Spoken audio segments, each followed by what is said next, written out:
Hey, I'm Dr. Dino Pappas. I'm going to show you a small sampling of the exercises that I use in clinic for the overhead athlete. The first premise behind the exercises that I recommend, the exercises that I prescribe, is breathing. And a real simple exercise that integrates the shoulder, the rib cage, the diaphragm is the wall bug. So I'm going to show you a version of the wall bug breathing exercise. Let's put you on your back. Your head's going to be supported. Your arms are going to be pushing into the wall.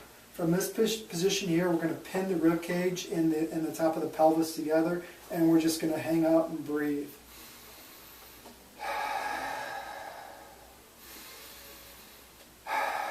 To make it more complex, you can integrate the legs, touching one leg and breathing at a time.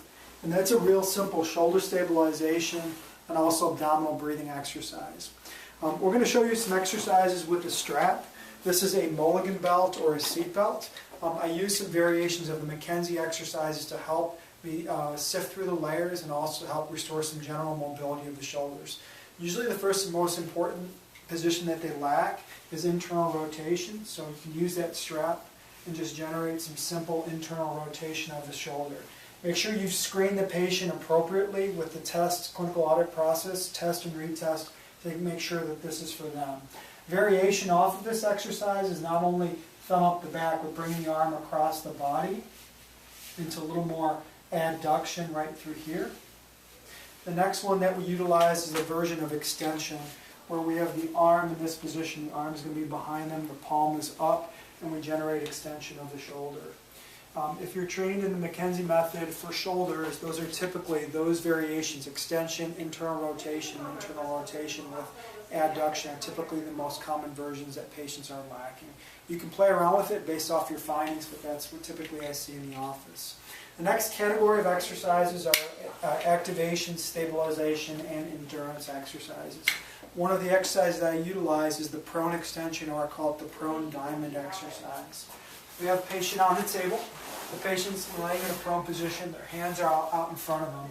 This brings the shoulders into a little bit of the scapula, into a little bit of upward rotation. So upward rotation. From this position here, we're going to be activating the serratus anterior and the inferior trap by pushing the body away from the table.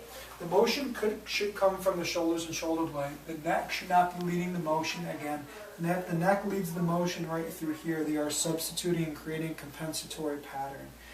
As I push my elbows into the table, my body moves forward. My shoulder blade starts to move flush, starts to anchor down onto the rib cage. Again, that's the prone diamond exercise.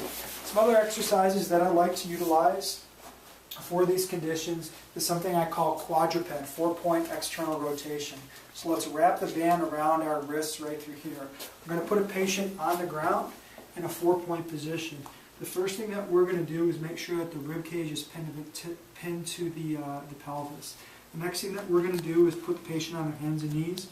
We're going to make sure that we're not holding our breath. We're going to push the elbows into the ground. As the elbows go into the ground, the scapula start to protract, go up flush against the rib cage.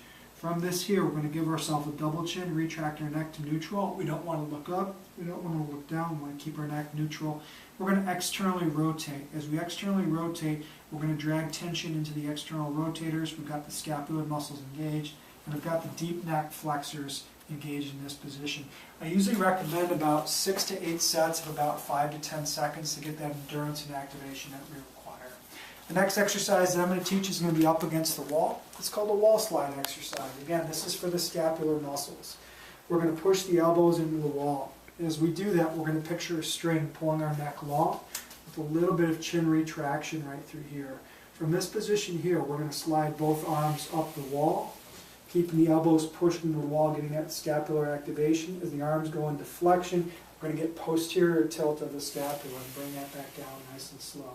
Push the elbows into the wall, maintain external rotation here, push that all the way up, hold, bring that down. We can take the arms into a position of a little bit of scaption where we do this, and instead of going straight up the wall, we can go out into a V into this position, again maintaining the elbows into the wall so we can get that protraction of that scapula. I usually recommend about 2 to 3 sets of anywhere between 6 to 10 reps, holding it at the top anywhere from about 3 to 5 seconds per repetition. You'll find the shoulder blade muscles, inferior trap, and serratus anterior on fire with that exercise. The last major exercise that I utilize in this category of activation, stabilization, and endurance are simple isometric hold. Let's have you step forward, and we're going to anchor this guy down right in this position here. What I like to do is like to play around with the angle. This is like a kettlebell, using a kettlebell in a rack position. You can use a kettlebell or you can use a band, and I just have a patient simply isometric hold.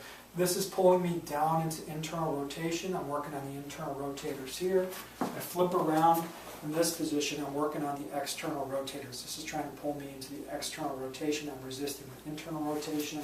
Same thing in this position here. This is pulling me into internal rotation. I'm resisting with external rotation. You can do it in the rack, kettlebell rack position, or with a kettlebell. You can use a resistance band. You can play around with the angle down here versus here versus here, and even up through here to get multi-angle isometric holds. I usually recommend holds of anywhere between 20 to 60 seconds. Again, that will get good activation of those muscles. All right, we're switching gears here a little bit, and we're going to move into the strength and performance category of exercise I typically use for strength and performance. The first two I utilize are for the overhead athlete are a row, where we're rowing back, engaging the muscles in the posterior chain here, rowing back, and we're going to external rotate. So row, externally rotate, row, externally rotate. I usually do 2 to 3 sets, good resistance, about 10 to 15 repetitions. The next one will be an internal rotation exercise. We'll internally rotate and push forward. Again, row, push forward, so I call that internal rotation and punch. Okay. Again, I usually use that about 2 to 3 sets, 10 to 15 repetitions. You'll get chest muscles here. You'll also start to get internal rotators involved and engaged as well. I'll use that exercise mimicking the serratus punch, where one arm will be holding forward, holding that forward, again activating serratus anterior to drive that. With the opposite arm, I'll start to do exercises like mimicking a chest press in this position. So static hold on one side, again chest press. This can be done in split stance. This can be done with the feet together, one arm forward. This can be done dropping the opposite arm down, the opposite arm back. You can play around with it. This can be done in kneeling, tall kneeling, split kneeling. There's many variations to get exactly what you want to accomplish. Moving into the performance category is a push-up with a T. I will also use a dumbbell with this exercise. Key thing with the push-up is do not let the shoulder blades excessively retract, excessively come backwards. Key thing is let the shoulder blade come down and forward, especially in certain parts of the push-up. So again, watch the uncontrolled retraction, the shoulder blades lifting up off of the rib cage wall with this exercise. That's the most common complication. Next thing is the neck position. Again, head up too much, chin down to your chest. Try to keep your head in a nice neutral position with the push-up. And then obviously watch the tenting. Watch the lower back and the mid-back so it doesn't tent on up with the push-up. So push-up to a T in this position here. Again, good neck position, not up, not down. Neck's in a good position. Hands are about shoulder width. Feet are just neutral. Come on down, let the shoulder blade move with this position. Rotate up, hold that into a T position right through here. Getting stabilization now from the bottom up, getting the oblique chain active and engaged. Okay, this time I'll add a dumbbell, same thing. Push-up position, stabilize right through here, bottom shoulder. Pick that up and hold that for about 3 to 5 seconds, maybe a little bit longer. We're getting stabilization up on top. We're getting bottom up stabilization from the ground. We're also getting the oblique chain. I'll do it one more time facing the camera. Down, up, stabilize on the bottom.